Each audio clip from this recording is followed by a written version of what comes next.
Welcome on to Searching for Mana, Michael. Thank you. Good to be here.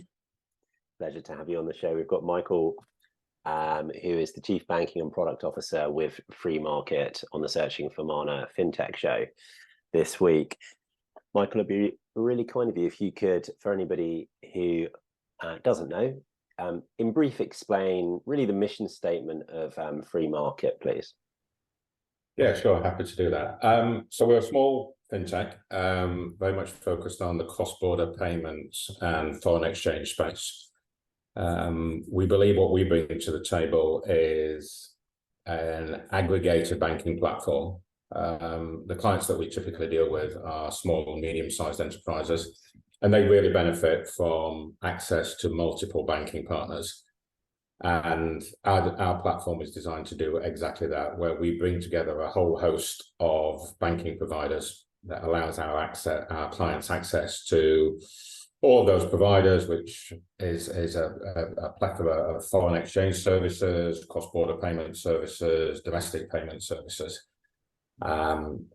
And when we look at that client base, which, as I say, is typically relatively small in size and possibly a size that is not particularly attractive to some of the bigger cash management banks, that is really what they're looking for in terms of the payment business that they're operating in.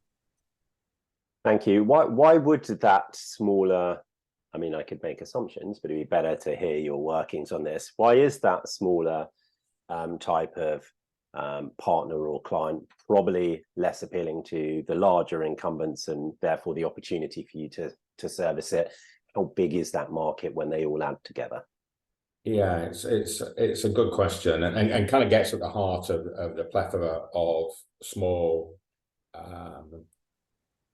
FinTech typically providers that are starting to enter this space. So the larger cash management banks, I mean, you could split those into some of the big global players, but even some of the large domestic banks are very much driven by the profitability of relationships. And in many instances, a relatively small cross-border payment client never meets either the revenue hurdles or the profitability hurdles of some of those larger institutions.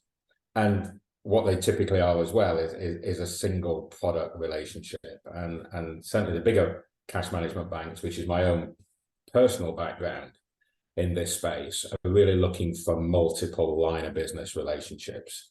So that can be really difficult with a relatively small client. So there's the profitability element,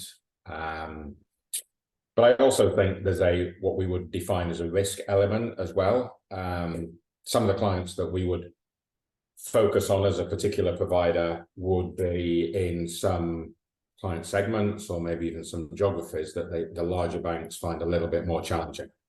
And there's a huge wallet opportunity out there, certainly from a free market perspective, to be able to target some of those underserved small and mid-sized corporate clients. So that's really where we are positioning our value proposition. And I didn't go into it, but you just hinted, Michael, about your background being from these large institutions who would look at something like that. And of course, now you're in this really exciting FinTech organization. Why is this something that you must clearly see opportunity and also be very passionate to force to the market? What's the why here? Yeah, it's a good question. A lot of people ask me the same question when I made a move. So I spent my life working for the JP Morgan, Bank of America, HSBCs of this world, and then made a move which at the time Freemarket had 50 people. We've doubled in size since then, but that's quite a substantial apparent shift of direction for me personally. It was very much about that challenge, as you say. The large cash management banks have evolved to a point where their business is relatively static. Their appetite to innovate in this space is relatively limited. They are very heavily constrained by regulation that allows them to do certain things, but doesn't allow them to do many things as well in this space. So I think what we see from a free market perspective, but across the fintech space in general and across all of the challenger providers in this space, is the opportunity really to bring a little bit of technology leadership to the payments business, bring some new ideas to the fore, and challenge some of those bigger providers. And it may well be the case that a lot of what we do is not directly in competition with the big banks, but there is an ability to innovate in this space and to grow relatively rapidly. We're fortunate at Freemarket in that we've actually developed our business to an extent that we've managed to double our revenues over the course of each of the last 3 years. So we feel as though there is a substantial opportunity, not only for ourselves, but for many players similar to ourselves in this space. Yeah, really exciting. The size of the individuals in the organization since joining has moved from circa 50 to circa just going through 100. Could you give the audience more of a understanding on some metrics as well? So perhaps if you could talk to, scale of geography, infrastructure, the type of things that, potentially, investors would be looking at as well to prove the traction that clearly is happening here. Well, it's coincidental you mentioned investors. We've recently been through a process with an external investor. This is public information now. So Bear Capital, large US growth fund, put some money into the organization. And, we spent a lot of time as a leadership team talking to Baird about what our vision was for the business and where we saw the opportunity. And they very much bought into that growth story. And I think that growth story was very much about what I've said before, the ability to challenge some of the existing providers, but also to be able to provide services in a space which is growing. The cross-border payment space is growing. And also to be able to service a client base that is global. Our client base is UK, it's the rest of the world. We are a pretty diversified organization in terms of where our client base is. We are in the process of finalizing an application for Ireland, so we will then be able to sell into an EU client base as well. So a lot of growth opportunity, not only seen by the management team, but seen by that external investor as well. And as many of the banking analysts have seen and have said, the margins in the cross-border payment business are attractive. The nature of the stability of a client base, it's annuity revenue, it's fee-based revenue, and that's something that investors like. So there was a strong appetite from this particular investor that I'm talking about and a number of others that we spoke to generally about the payments business. And then they took a long, as you would anticipate, a long look at us from a due diligence process. And that was a successful outcome for both sides in terms of they liked what they saw in terms of the mix of the business, the client base.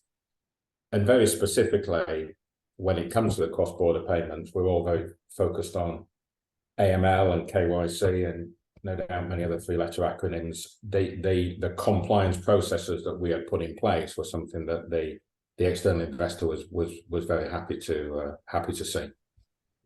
Yeah, thank you. If you care to give as much strategically about what are you aiming at necessarily in the next medium term? So just had this growth investment. There's good traction, as you explained. There's a business here which the fundamentals of how to crank revenue and then profit are a trodden path. Not that it's not going to be a massive opportunity and challenge to get there. Are you looking at some point that there would be an IPO? Do you guys not think that far into the future? I don't want to make any assumptions here either. Like, what are the leadership at Freemarket thinking around a medium-term potential event or strategy?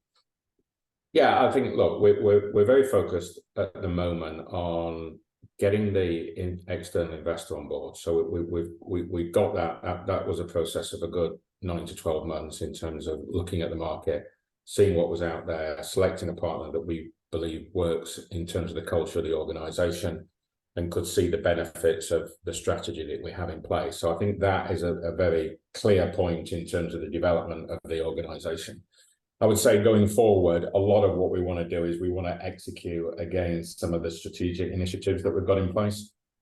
And a lot of that is around automation and digitisation of the business that we have today. And I'll give you two specific examples of that. As any prospective client of ours would know, in the marketplace, onboarding is a big challenge. It is a relatively manual and slow and laborious process. We've got a great vision in terms of how we want to digitize that process, and that is going to allow us to materially speed up the process of onboarding our clients. It's going to improve the client journey, and it's also going to allow us to onboard a lot more clients in a lot shorter period of time. So that's going to be attractive in terms of revenue realization. We're putting in place what we call a smart routing platform, which is going to enable us to be able to take any type of combination of client payments, client foreign exchange instructions, cross-border payments, domestic payments in a single API connectivity from that client. And our smart routing technology is going to find the optimal way of routing that particular transaction out into the clearing systems. And by optimal, there's many different factors that can drive optimal. Cost can be one of them. So we can give the client the cheapest routing to be able to make those payments that they are undertaking. It could be cost not just from a payment perspective, but from a foreign exchange perspective. We have a number of foreign exchange providers, and that will allow us to route the foreign exchange transaction, given the pair of currencies involved, again, to the most appropriate provider. We can ensure that our providers get the traffic that they want, and that typically is a statement about risk. It's about currency capability. It's about corridors that are attractive to our underlying banking providers. So that will give us a very automated, that combination of the digitized onboarding and the automated smart routing will really improve what we think of as the efficiency of this business. And for those people out there listening and watching who are familiar with the payments business, this is very much a business that is all about scale. You've got to be able to scale up this business. We will never be a provider that has the scale of some of the huge global cash management banks. But what we will be able to do is bring a very, very high level of automation to the process, a very, very high level of efficiency to the process.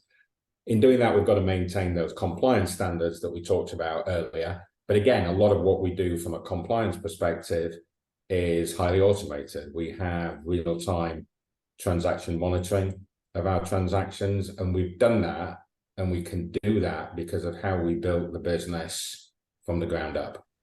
And again, if we look at the technology, which has been, I referenced the growth in the people within the business, a lot of the growth has been in the number of technologists that we have within the business who have been able to put in place this platform, which is really attractive from an efficiency and a scalability processing standpoint. So yeah, we feel pretty confident in terms of having a good view of that journey. Whether that will lead to something as exciting as an IPO or a merger or an acquisition, who knows in the future. It's certainly not in our short-term vision. We're very much focused on executing against those strategic initiatives that we have out over the course of the next 3 years.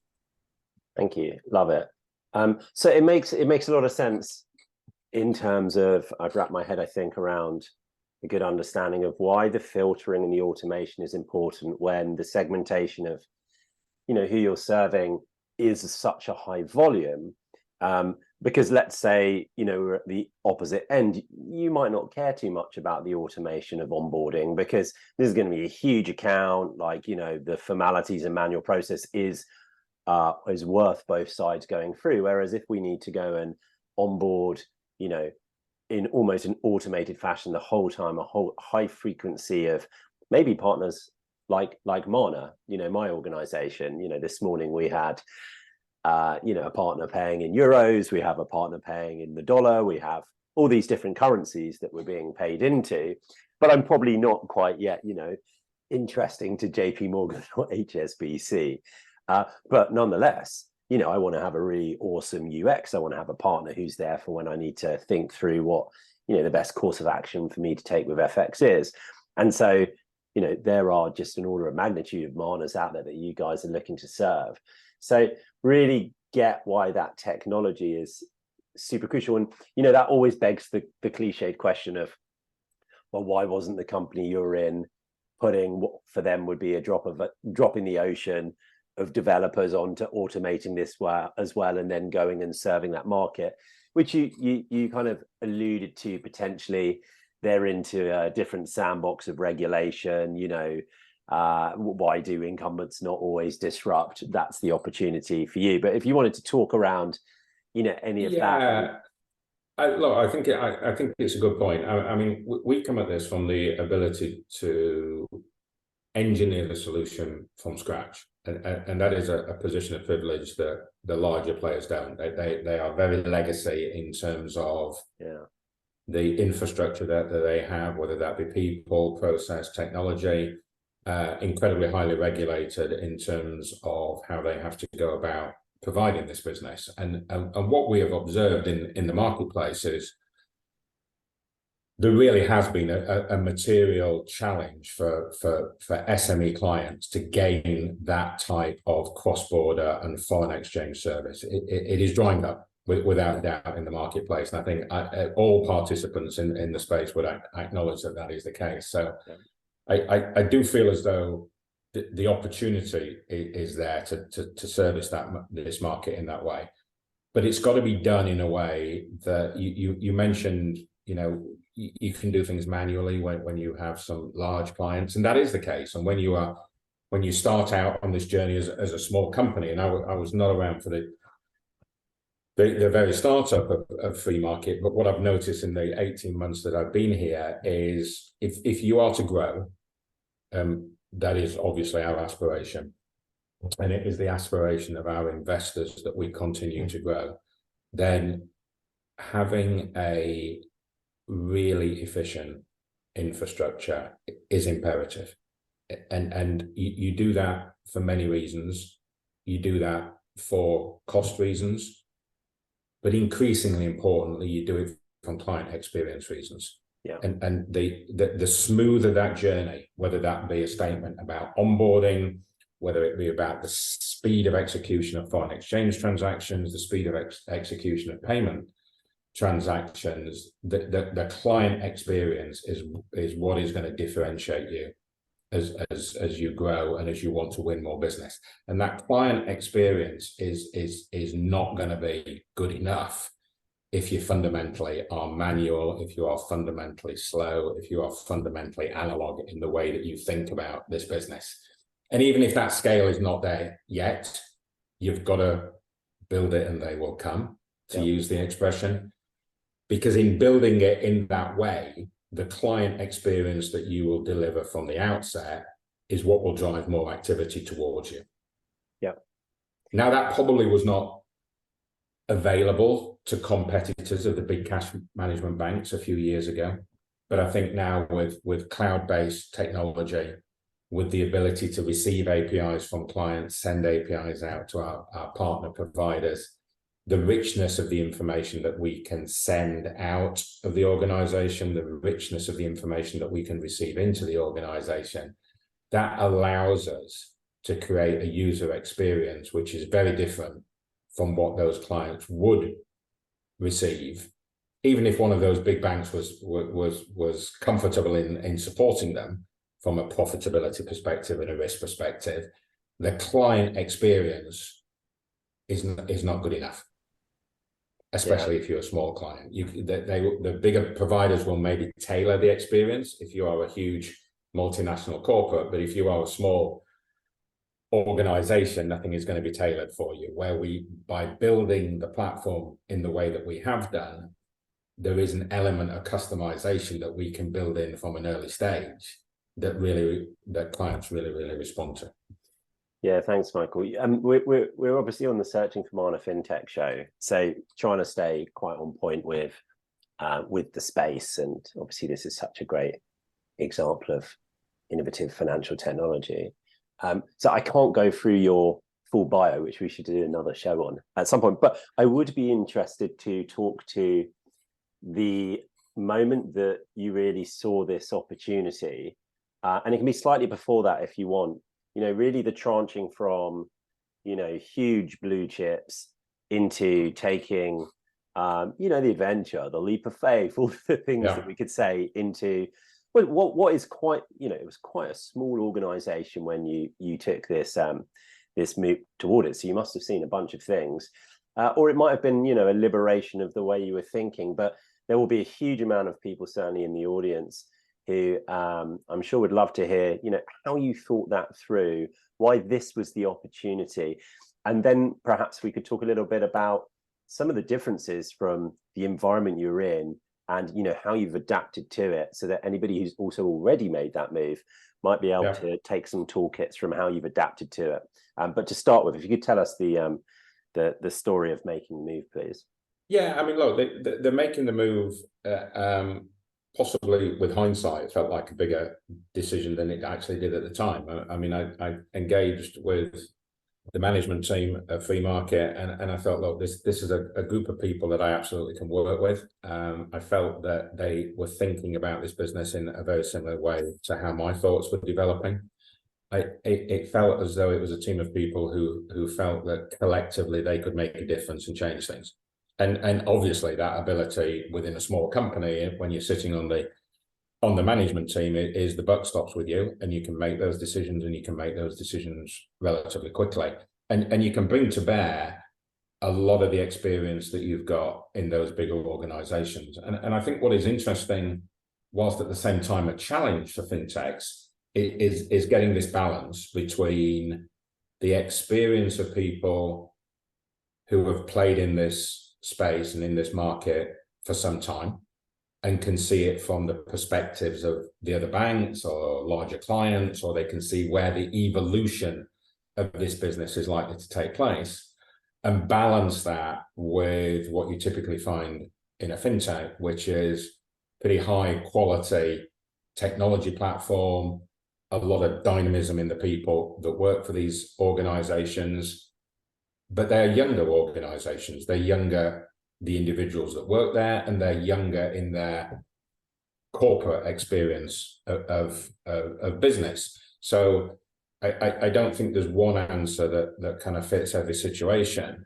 But I do think those fintechs that get the balance right between that dynamism and technology-led infrastructure, and balance that with the experience of individuals who can look at this from multiple different angles, it is potentially a winning formula. Although I am conscious that I would say that, wouldn't I, given my personal situation. But that was a lot of the attraction, which is the ability to be able to make a difference, be able to come in, take a leadership position, bring a lot of years of experience to bear, and not just at a cash management business in the UK and Europe, but I spent 12 years with one of those predecessor banks out in Asia, and there's a lot to be learned from that environment. That is an incredibly dynamic part of the world, as we're all aware.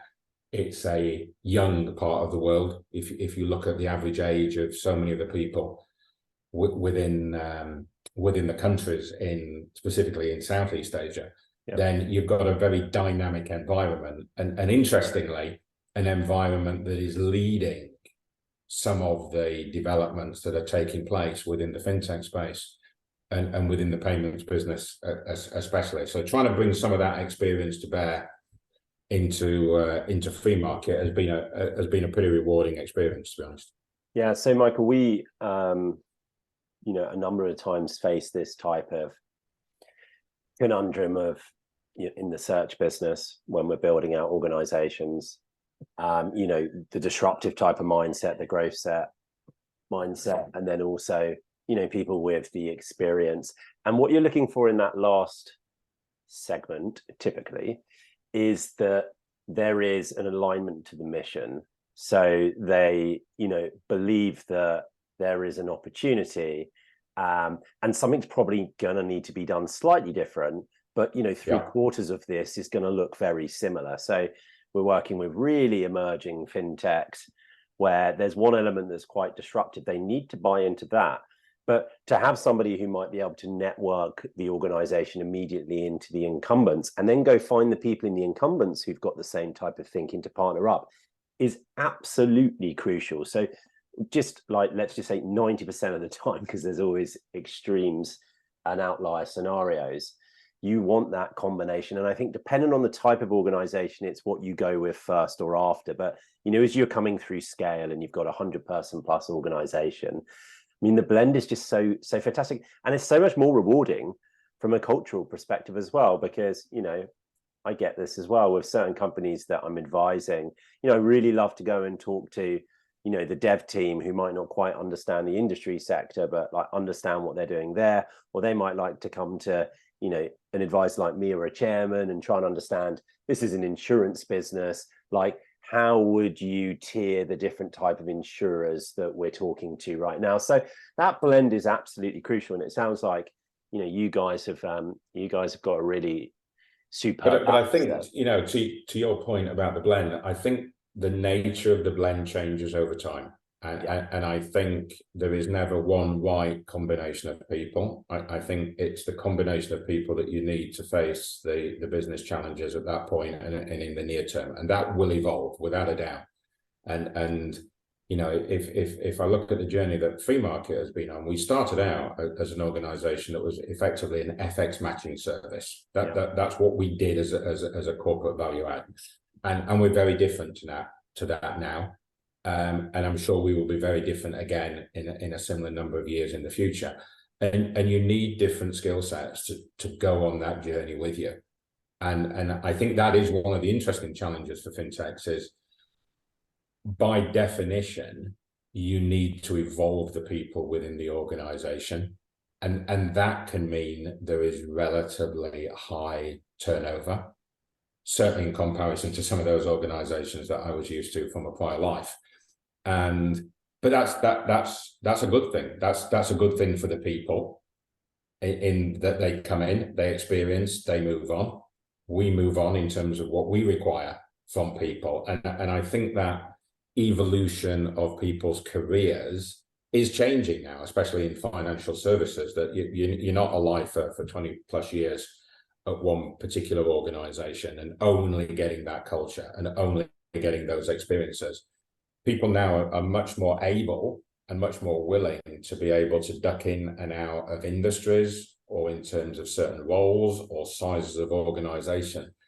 And all of that experience, if you add it all together, you know, to my mind, is the way that the end state winners in this game, however narrowly or broadly you define this game, will be those organizations that are able to respond to the challenge that they have at that particular point in their evolution.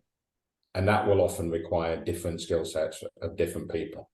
Yeah, absolutely. So I would anticipate that we're not just growing a number of people as we have done in doubling the number of people that we've got in the last 18 months, but the nature of those people is very different. We brought in people relatively recently into our technology team who've got experiences in organizations, whether they be consulting backgrounds, whether they be working for organizations such as Google and others, that we would have never considered, maybe even as little as 12 months ago. But the nature of what we need to accomplish now requires that type of person.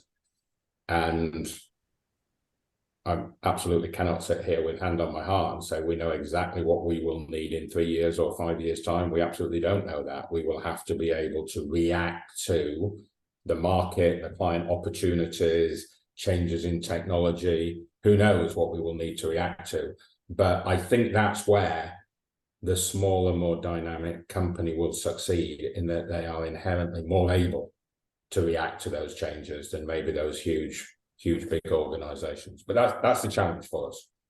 Yeah, but that's, you know, it's the game of who's going to make a great culture and organization and who's not. And, you know, how you put it there, I completely agree. I'm kind of like, through my career in this show, trying to form various opinions on that from a leadership perspective, which is not fully formed, and I don't suspect I'll ever get an exact answer, but I do see when key strategic people, you know, move on from organizations that they've been very close to founding, that temporarily that can be fine, but more often than not, it means that organization kind of has its soul ripped out of it, its mana ripped out of it. So, you know, do organizations, when they're evolving, need change? Do they need change and more addition, particularly in the middle of the organization? Absolutely. But if you can create these organizations where sometimes hats are changed as time moves on, and, you know, it's not to be perceived as a bad thing if the original, you know, let's say the CEO of Marlon Lloyd suddenly becomes the chief something else, or, you know, sits on the board, no problem. Whereas when crucial people, and too many of them, move away early on, then I do think that that's a challenge, which goes back to, I think, the point, which is, it sounded like you saw a management team that looked like, with your skill set added to it, it would be very cohesive, and you've got to have a feel that this bunch of individuals are going to be, you know, around for certainly the medium term, for the success to be there, because that changing in the middle, crucial. You have to be agile, but at the top, you don't really want too much of that. You've got to be agile, and I think as well that the nature of these smaller companies is you need to keep momentum. You need to keep momentum. You need to keep executing, and you need to keep growing, and that is always a challenge. To keep that level of growth that we've been used to in the past going, we need to explore more. We need to, you know, work out where we can add more value, where we can improve customer service, when we can improve customer experience, and constantly keep testing ourselves.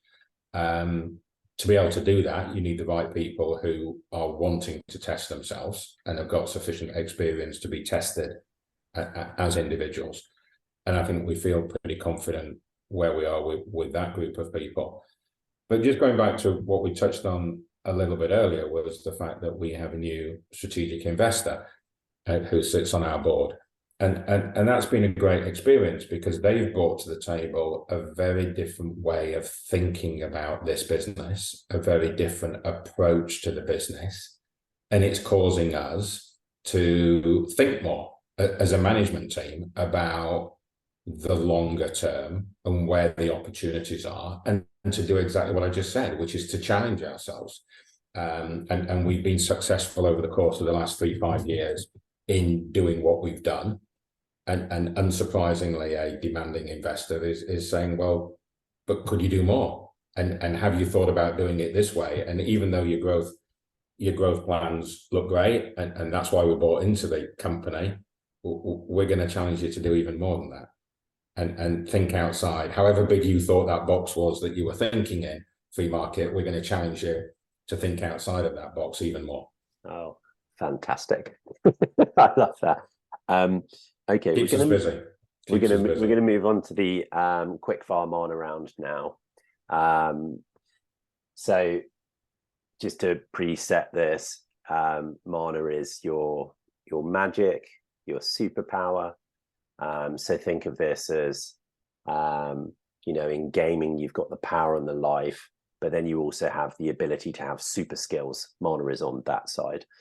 And we'll get to the question at the end of the quickfire round. To start with, if you could, on a publication for Freemarket, put any message onto it, and it can be anything of your choice, Financial Times, The Economist, or the Beano, who knows what it would be, what would you put on that front cover? It's an interesting question. I like to think that the client base wouldn't be reading the Beano, but who knows? You never know. So look, I would emphasize what I think the value proposition of the organization is, which is that ability to bring cross-border foreign exchange and banking to a really broad set of SME clients.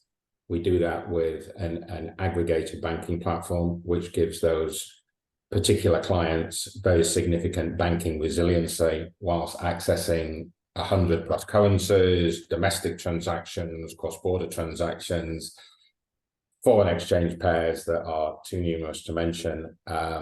That's what I would say that the value proposition of this organization is as we stand today. 100 FX transactions, question mark, exclamation. Come to Freemarket. There you go. You're more of a marketing. That's why I'm not the marketing person. Amazing. Brilliant. So, second question. At the moment, and I don't mean coffee, what's keeping you up at night? Old age, I don't know. So in relation to the business, I assume, or is that just a generic question about life in general? No. I would say executing against a lot of deliverables. And that is, we've got some big strategic initiatives. We referenced earlier the EU, opening up into the EU and kind of making sure that we do as well as we should be able to do in that particular market. I think we will be challenged very quickly as a management team to start thinking about where else in the world. There's a lot of very attractive flows for us in North America. There's attractive flows in Asia Pacific. There's a lot to do there. We need to make sure that we execute against the technology objectives that we have. I mentioned some of the specific initiatives, that digitized onboarding, the smart routing. We need to get those capabilities in and up and running. And we need to grow. We need to grow to keep shareholders happy. We need to make sure that that value proposition is attractive to clients, and to future clients, not just the client base that we know today, but as I mentioned, as you evolve into something bigger, making sure that the value proposition is substantial. And that's a lot to think about, because there's a lot of competition out there. That competition is growing. It's capable. And that's not to say those old providers that we talked about, because they will start to increasingly think about, well, what's going on in the fintech space? Is this something that we want to allow to happen? So yeah, there's lots for us to think about, lots for us to get done. But that's nice. That's part of the attraction. Yeah, I think that 50% of the responses to that question is, are we gonna capitalize on this opportunity? There's a pace to it, the momentum. That's a good sign. That means that you've got a big opportunity to grow into, but need to make all the right moves. And it's what's so fun about this, right? What are you, therefore, in a slightly different way, doing to make sure that you're turning up as your best self to work most days? What would be the way that you prepare to go into a day so that you're well balanced? For some people it's nothing, and for some people it's very manufactured. What's your setup like? I'm not so sure it's manufactured. I think we've got a good balance at work. I mean, we're as most organizations are now, we're very much hybrid in terms of our work from home practice. And that works for some people a lot more than it works for others in terms of the ability to be hybrid. So I'm kind of a little bit old school. I'm talking to you from home today, but the ability to be flexible is maybe a little bit less relevant for me, but it's super relevant for some people within the organization, and they really value that. So I think as an organization, we've got that balance about right. I think there is an increasing shift back into the office, but I think in general we've got that balance work well.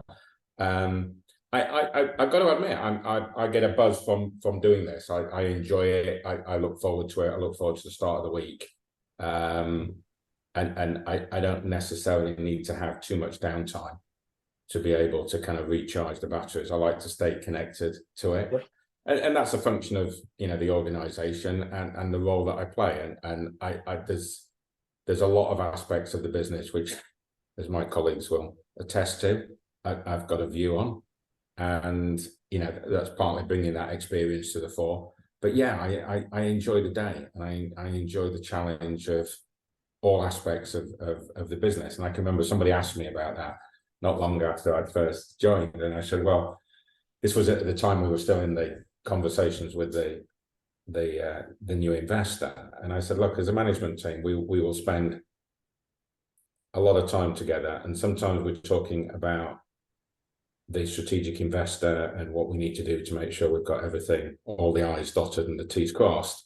And then the next meeting we might have is about the Christmas party or the summer party. And it's everything in between. And that variety is something that I find very attractive. I've always been somebody who likes that kind of breadth of variety in a role, and there's a breadth when you're in a small organization, which is great. That's completely right. Is there a particular mantra or passage or a type of affirmation, you know, when you're having to be, I mean, it sounds like this just comes naturally and you enjoy it, but is there something that you go back to that's a particular quote or mantra or affirmation? I wouldn't say a particular quote.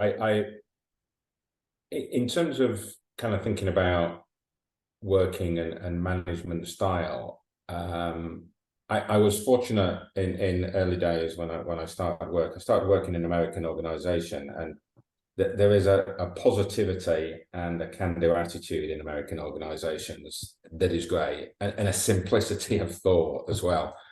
And that was reasonably culturally the norm at a place such as JP Morgan. So I wouldn't say there's a particular phrase or a particular management book that I've read that I would quote back to you and say that, but that kind of simplicity of message, the directness of message, being honest with each other about everything that's going on in the business. There was an expression that they used to use at JP Morgan, which was, it's not personal, it's business. And that encouraged the directness and openness. And you just can get stuff done when you're open and honest with each other. So if there was anything, I think it was some of those early days managers that I had that I was fortunate enough to have, who helped get the most out of you, gave you the opportunities, but encourage you to be very direct in terms of, you know, if there's issues, let's talk about them. Let's get it out on the table. Let's not cover it up. Let's just address it and move on. Yeah, love it. But I mean, talking about books, and it doesn't have to be business, would there be one that you would recommend to the audience that's dear to you? No, I'm a great reader, and I'm a great listener to music as well. And the number of times people have said, "Oh, well, what's your top 10? You're a fan of music," and I'm like, "That's just too difficult." And there are so many out there that I enjoy. I spend a lot of time reading, and I spend a lot of time listening to music, but I would find it a very difficult challenge. I must never get married again and have to come up with a first dance music. It would take me longer than the marriage to come up with the first dance. But I love both of those hobbies, if you can call them hobbies. And but no, I've always kind of shied away from the kind of best top 10. It's the Christmas party, and because Freemarket's so successful, you can just get any band to turn up and jam there. Who's it going to be? Who's the band? Well, obviously, you're going to bring ABBA out of retirement and get them to start with Dancing Queen and the guaranteed floor filler. Now, that might be a function of my age as much as anything, but either ABBA reforming to play Dancing Queen or Dexys Midnight Runners reforming to do Come On Eileen. Wow. Would it fill the dance floor? Yeah. That's all going to go down very well. Okay, so but only with a certain age group, I would imagine. I'm not sure. I think ABBA's going down well with everybody. There we go. So, final question. We'd love to know what your mana is. So, if you could try your best to give us your main mana and your minor mana as well, please. So give me your definition then of mana. What is it I'm trying to achieve with this question? So we branded the whole group mana after really understanding that old school real headhunters would rip the scalp off somebody, and then the essence that was left was called mana in Polynesian culture. That's the truth. And what I basically put out for public relations is, in gaming, mana is the magic. I'm joking, or am I? So your soul, your essence. You have a CV. You went to JP Morgan. It was corporate. You worked in foreign exchange. These are all really crucial things. On the other side, a lot of the thing we're trying to find is the sync. You know, how do certain personalities gel with other personalities?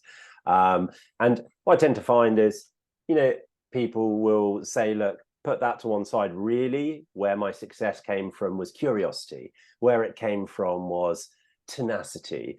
This is what your mana is. And really, there tends to be two that gel together. It goes back a little bit maybe to those formative years when I first started work. I've always really believed in the value of being very honest in terms of your communication, and kind of getting the issues out, and avoiding the elephants in the room, whatever analogy you want to use. But that I am by style relatively direct, sometimes maybe too direct, if my wife's listening in. But I just find there's so much corporate bullshit out there. You've got to be able to cut through it.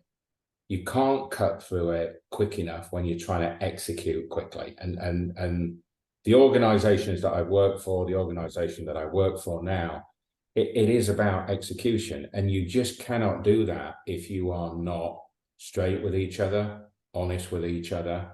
And that, I think, will be the real me. Yeah. You know, that comfort in being direct, and the comfort, because it's a two-way street, yeah, in people being direct back to you. You can't be one way and not the other.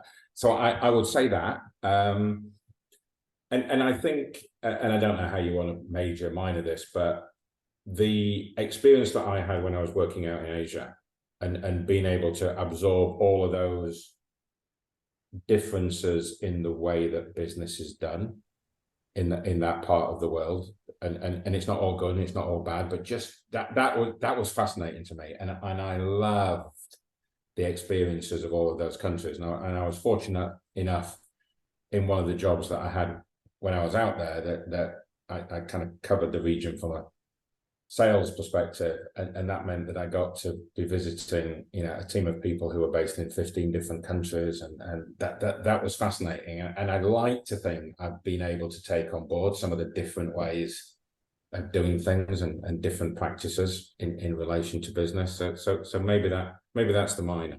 Yeah. And it is a very recent thing for me to try and find these, and we'll build it out even further, I'm sure, as we move forward, because I started, you know, just asking this mana question, and, you know, 50 people say resilience. And it's like, but they're all really different, right? And there's also very unsuccessful people perceptionally who've got resilience per se. So but what's that combined with? So let's just say, for argument's sake, you'll have several, but one of the massive traits that you have is a transparency of thought, and you know, a method that you have is that you're quite direct in the communication.